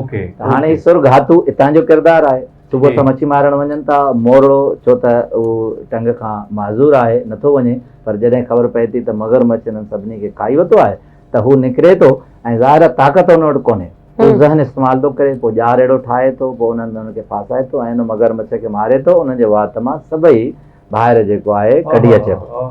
त इहो उते तुंहिंजियूं क़बरूं आहिनि। तमामु सुठो दास्तान आहे, वॾो दास्तान आहे, लोक दास्तान। हाणे अचो इन पॉइंट ते त आख़िरी असांखे सॼो सुर छा थो सम्झाए। सुर इहो थो सम्झाए त हुन जा भाइर जेके आहिनि उन्हनि खे इहो ज़ोम अची वियो, उन्हनि खे इहा मां अची वई त असां वॾा तारू आहियूं, वॾा माहीगीर आहियूं ऐं वॾो असांखे फन आहे।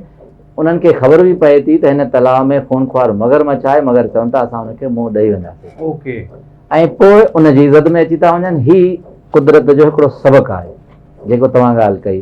त हाणे उन्हनि जो अंजाम छा थियो, उन्हनि खे वाॻू खाई वियो, मरी वियो। हाणे लतीफ़ साईं हिन सॼे मंज़रनामे खे सुरगातू जे पहिरें ई बेत में सम्झाए चवनि था त घण घिरिया घण ॼाण मूड़ी मत मुहाईं, यानी घण घिरिया घण ॼाण, जेके ॼाण घणी आहे, सम्झनि था असां वटि घणी आहे, घंघरिया आहिनि, उन्हनि ते घोड़ गरज था कनि। घण घिरिया घण ॼाण मूड़ी मत मुहाईं, यानी मूड़ी यानी अक़ल ख़तमु थी वञे, जीअं पेट खम अची वञनि। त अहिड़नि माण्हुनि जी मत मुंझी पवंदी आहे जेके पाण खे सम्झंदा आहिनि असां ई आहियूं। घण घिरिया घण ॼाण मूड़ी मत मुहाईं, व्याग जी वीर में पिया मुंहुं महिराण, अॻियां पोयां टाण विया वीचारनि विसरी। हाणे उहो महिराण जेको दरिया वहे पियो उनजे वीर में अची विया, छो जो पाण खे वधीक होशियारु सम्झनि पिया ऐं सम्झनि पिया असां ई असां आहियूं। त व्याग जी वीर में पिया मुंहुं महिराण, उन में ई दफ़न थी विया। अॻियां पोयां टाण, टाण वक़्त खे चइबो आहे त हर वक़्तु हिकिड़ो वक़्तु न रहंदो आहे। अॻियां पोयां टाण विया वीचारनि विसरी, उन्हनि खां इहो सॼो वक़्तु विसरी वियो त असां केतिरा माहिर आहियूं, असां केतिरा एक्सपर्ट आहियूं। यानी जेकॾहिं जॾहिं तव्हां इहो सम्झी छॾींदव ज़हन में रखंदव त असां ई असां आहियूं त पोइ उहो टाण वक़्तु बदिलिजी वेंदो, तव्हां मुंहुं महिराण में पइजी वेंदव ऐं घण गरिया घण ॼाण बि हूंदव त मूड़ी मत थी वेंदी, तव्हांजी मत मुझाइजी वेंदी ऐं इन मोरड़ जे भाइरनि जो तव्हांजो असरु थींदो। सही सही। तनवीर साहब, यूथ ते ईंदासीं थोरो। अॼुकल्ह जी यूथ तमामु परेशान रहे थी, हर कम हर लिहाज़ खां तव्हां ॾिसो पिया त असांखे कामयाबी हासिल करणी आहे, शॉर्टकट में जल्दी सभु कुझु मिली वञे असांखे। जॾहिं बि असीं शाह लतीफ़ जी शाइरी पढ़ंदा आहियूं लॻंदो आहे त अॼोकी शाइरी आहे, ॼण शाह साहब हाणे असां सां ॻाल्हाए रहियो आहे, मुखातिब थी रहियो आहे ऐं असांखे अॻियां जे लाइ होशियार करे रहिया आहिनि। छा सबक़ मिले पियो यूथ खे शाह लतीफ़ जी शाइरी मां? हाणे ॾिसो त असांजो यूथ जेकॾहिं इहो सोचींदो त असीं वेठे सभु कंदासीं जी त पोइ उन्हनि खे मार्ग न मिलंदो। लतीफ़ साईं चए थो वेठे घर घोरीनि, त वेठे घर घोरे बि छॾनि त पोइ बि कुझु न मिलंदो। हाणे लतीफ़ साईं इन खे तमामु ख़ूबसूरत सुर मुमल लाणे में चवनि था त हलो हलो तमामु मशहूरु आहे, हलो हलो काक तणे जिते नींहं उछल न का झल न पल हर को पसे फिरीअ खे। ही उहो मक़सदु आहे त उते हलो, उते वञो जिते नींहं उछल आहे, जिते ख़तरो आहे, जिते मक़सदु आहे उते ॾियो। उते जेकॾहिं अची वियो त पोइ पसंदव परीअं खे। जेकॾहिं तव्हां वेठा हूंदव, वेठे वर न पवनि, सुते मिलनि न सुपरी। वेठे वर न पवनि, उते वर न मिलंदा। तव्हांखे ससीअ खे चवे थो त वेठी हूंदी त वर न मिलंदो तव्हांखे, सुते मिलनि न सुपरी। मथां रंदनि रून, रंद माने रस्ता सफ़र, मथां उन्हनि जे मथां रोन रो त बि मिले, तॾहिं मिले सुपरी। यानी जॾहिं तव्हां रोडनि रस्तनि ते पंहिंजो पघर वहाईंदव ऐं रस्तनि ते निकिरंदव, हासिलात जो सफ़र कंदव, तॾहिं तव्हांखे मिलंदो। असांजे यूथ जो अलमियो इहो आहे त हू कंहिं बि कम खे जेकॾहिं लॻनि था त हू ख़्याली दुनिया में रहनि था, हीअ थी वेंदो हू थी वेंदो। अॼुकल्ह IT ऐं इहे कंप्यूटर जो दौरु आहे, बिल्कुलु तमामु उन जो ई दौरु आहे, कामयाबी बि उनजी आहे। पर जेकॾहिं वेठा हूंदव त कुझु न थींदो। इन्हीअ जे प्रैक्टिकल अमल में ईंदो त तॾहिं तव्हांखे। बिल्कुलु साईं, ज़बरदस्त ज़बरदस्त। इन शाइरीअ ते मूंखे वरी हिकिड़ी शाइरी यादि अचे थी, का ग़लती थिए त मूंखे ॿुधाइजो, दुरुस्त कजो। चए थो हलो हलो कोरिए काक तड़, हलो हलो कोरिए काक तड़, नाज़ुक जिन जो नींहं ॻंढीन सारो ई ॾींहं छिनण मूर ई न सघे। वाह वाह वाह, इहा न साईं, इहा बि शाह लतीफ़ जी शाइरी आहे। बिल्कुलु इहो सीक्वेंस आहे सुर मुमल लाणे जो। हा, अच्छा साईं, तनवीर साहिब, हिते पाण ज़रूरु ज़िक्र करणु चाहींदासीं त हर माण्हू पंहिंजी ज़िंदगी संवारणु चाहे थो। शाह लतीफ़ बिटाई रहमतुल्लाह अलैह पंहिंजी ज़िंदगीअ में तमामु घणा कशाला बि कटिया हूंदा। उन्हनि जी पंहिंजी ज़िंदगी, हिकिड़ी शाइरी, उन्हनि पैगाम ॾिनो, तसौफ़, उन रंग ज़बरदस्त फर्स्ट क्लास, पूरे आलम इंसानियत खे बराबरी जी निगाह सां ॾिठो। न सिर्फ़ु बराबरीअ जी निगाह सां ॾिठो, बराबरीअ जो पैगाम ॾिनो, पैगाम सां गॾोगॾु दुआऊं ॾिनियूं। ऐं हुन पंहिंजी ज़िंदगी जी कामयाबी इहा ई सम्झी त असां इंसानियत जे लाइ कमु करियूं। हिते हर माण्हू पंहिंजी ज़िंदगी जी पाण जंग विढ़ण जे लाइ तयारु आहे, रुॻो चाहे थो त आउं पाण मेड़ियां, एतिरो मेड़ियां जो मुंहिंजा पोयां बि सुठा सताबा हुजनि। हिकिड़ो इंसानु पंहिंजे माशरे जे लाइ कीअं जी सघे थो, मौत खां पोइ बि कीअं जीअरो रही सघे थो।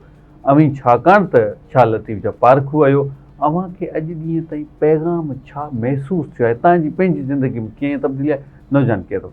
बिल्कुलु सुरास में लतीफ़ साईं चवनि था नाबूदी ने ई अब्द खे आला कयो, मूरत में मख़फ़ी थिया सूरत पिणु सही, कबियूत कई ॻाल्हि परियां जे ॻुझ जी।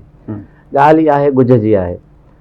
ऐं लतीफ़ साईं चए थो वगर कयो वतन सुर रहर में, वगर कयो वतन फिरत न छॾनि पाण से, फसो पखेड़नि मां मेठ घणो। वाह वाह। इंसान जी ज़िंदगीअ में जेके रिश्ता थियनि था, उन्हनि में मोहबतूं ऐं मेट थिए थो, असां उन्हनि खां परे थींदा पिया वञूं। हिन दौर जो पहिरियों अलमियो इहो आहे। हा सर, असीं पंहिंजो पाण खे सम्झणु लॻा आहियूं। दुनिया हिन वॾी इंफॉर्मेशन वारी हिन दुनिया में सम्झूं था त सभु कुझु असांखे ख़बर आहे, न असां कंहिं वॾे खे सम्झूं था, न कंहिं नंढे खे को अहमियत ॾियण लाइ तयारु आहे। हाणे असांजो अलमियो एतिरो थी वियो आहे त रिश्ता परे परे थी विया आहिनि। ऐं ई कचहरियूं, जीअं असां मछ कचहरियूं, रिहाणियूं, लतीफ़ साईं जे लोक दास्ताननि में जेके किरदार आहिनि उहो किरदार थियणु पसंदि कयूं नथा, तॾहिं असीं पंहिंजो पाण खां बि परे थींदा था वञूं। असांजो अदना सफ़र आहे, यानी इल्म सां चाहु आहे, हुब आहे, जंहिंमें लतीफ़ साईं थी वियो, ॿियो कुझु थी वियो। हिकिड़ो चाहींदुसि त हींअड़ो ॾाढ़ूअ गुल, शेख हयात साहिब जो हवालो तव्हांखे ॾियां। त उन में जिदोजहद कहिड़ी कमाल जी ॻाल्हि आहे। तमर फ़क़ीर लतीफ़ साईं सां गॾु हूंदा हुआ त पहिरें उन ते आज़ाद शाइरी आहे शेख हया साहिब जी। चवनि था त लतीफ़ साईं तमर खे खट तां लहंदे पंहिंजा पेर डिघाड़ींदे चयो त तमर मुंहिंजी जुती सोरे ॾे। त तमर जीअं ई लतीफ़ साईं जे जुतीअ में हथ विधा त हुन खां कुख मां टाट निकिरी वई। ओके। ऐं चयईं साईं एॾी ॻोरी? त लतीफ़ साईं फरमायो त तमर इन जुतीअ में मुंहिंजे सदियुनि जा थक बि त आहिनि। यानी लतीफ़ साईं जेको घर न वेठो आहे उहो सॼी सिंध झाॻियो आहे, तॾहिं वञी हुनखे इहा मंज़िल मिली आहे। बिल्कुलु साईं। आख़िर में शाह जो शेर अगर तनवीर अब्दुल साहब तां ॿुधाए छॾियो त पोइ असीं वाइंड अप कंदासीं। कंहिं बि सुर जो ज़िक्र कयो त मूंखे ज़हन में अची वञे। सुर सामुंडी जा सभई ख़ूबसूरत बेटा आहिनि त सेई जोबन ॾींहं जॾहिं सॼण सफ़र हलिया, रोआ रहन न सुपरी आयल करियां कीअं, मूंखे चाढ़े चीअं वियो वणजारो ओए। वाह वाह वाह साईं, ज़बरदस्त। वॾी मां अॼु मां सम्झां थो त तनवीर साहिब अवां शाह लतीफ़ खे जहिड़ी रीति डिफाइन कयो आहे, एक्सप्लेन कयो आहे, ॻाल्हियूं कयूं आहिनि, सो आउं अव्हांखे जस ॾियां थो ऐं अव्हां जी मोहबत वाक़ई अॼु ज़ाहिर थी पई आहे त शाह लतीफ़ जी लिखणियुनि सां शाइरीअ सां तव्हां निभाउ कयो आहे, निभाउ करण जी कोशिशि करियो था। आउं इन स्क्रीन जे तवसुत सां अव्हांखे इल्तिमास करणु चाहींदुसि त इहो इल्मु ज़रूरु फैलायो, नौजवाननि ताईं पहुचायो, उत्साह ॾियो, उन्हनि खे मुतमइन करियो। अव्हां जी वॾी महिरबानी, तव्हां क़ीमती वक़्त मां कुझु पल ॾिना। नाज़रीन, आउं सम्झां थो अॼु जो प्रोग्राम अव्हां तमामु घणो काराइतो साबित थियो हूंदो। यकीन करियो त इल्मु हमेशह माण्हू हासिलु कंदो रहे। इल्म में इज़ाफ़ो करण ई ज़िंदगीअ जो ॿियो नालो आहे। सो बहरहाल इन उमेद सां त जिते बि हूंदो हमेशह ख़ुशि रहंदो, आबाद रहंदो, पंहिंजो रखंदो तमामु घणो सर ख़्यालु। इन सां गॾु पंहिंजे मेज़बान इम्तियाज़ अहसन ऐं सबा अबड़ो साहिबा खे ॾींदा इजाज़त।